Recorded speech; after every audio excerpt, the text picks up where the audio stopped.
Christine Susan Munro lived in Redding, California.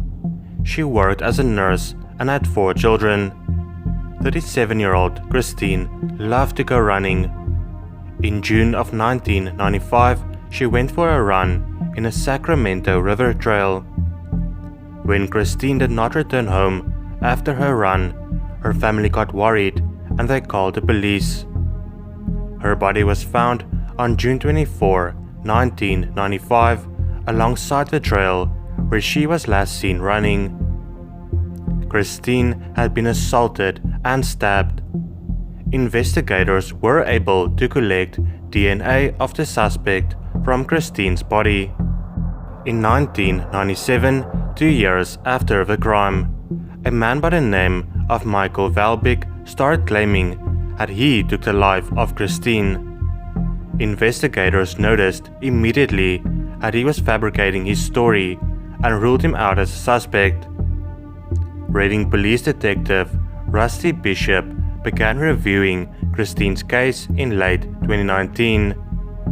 In January of 2020, he resubmitted fingernail scrapings of Christine to the Department of Justice for DNA analysis. In June of 2020, the detective received a notification that a possible match has been made using the CODIS database. It matched the DNA of James Watkins. In August, Redding detectives flew to Texas to interview James. He lives in Texas, but he was in Redding, California at the time of the crime. James was just 17 years old when the crime took place. He has been serving a 14-year prison sentence for robbery in a state prison in Beaumont, Texas. The 2 years he spent living in Redding, he had lots of run-ins with the police. Right after he took Christine's life, he moved to Texas to live with his uncle, where he continued to commit crimes. They took DNA samples from James, and in October it was confirmed that the DNA of the suspect found under Christine's fingernails matched the DNA of James Watkins. In November, 42-year-old James Watkins was arrested. Christine's daughter Lisa spoke at a news conference where James' arrest was announced. Not a single day goes by that I don't think about the day my mom's life was taken, the manner in which she was taken from us, and the pain this has caused our family. There are simply no words to describe the sadness and grief our family has experienced. She loved the river trail, and I take comfort in knowing she passed away in the place she loved so much. Denise Pflum lived in Connersville, Indiana in 1986. She had a bright future ahead of her. Denise was a star athlete, a gifted artist, and ranked at the top of her class. She had dreams of becoming a scientist. Denise was about to graduate high school and had already been accepted to Miami University, where she planned to major in microbiology. On March 27, 1986, Denise went with her friends to a nearby farm to attend a party. The next day she realized that she forgot her handbag at the site of the party. She left her home to go retrieve it. Denise never returned home, however. No one knew if she met with foul play or if she decided to run away.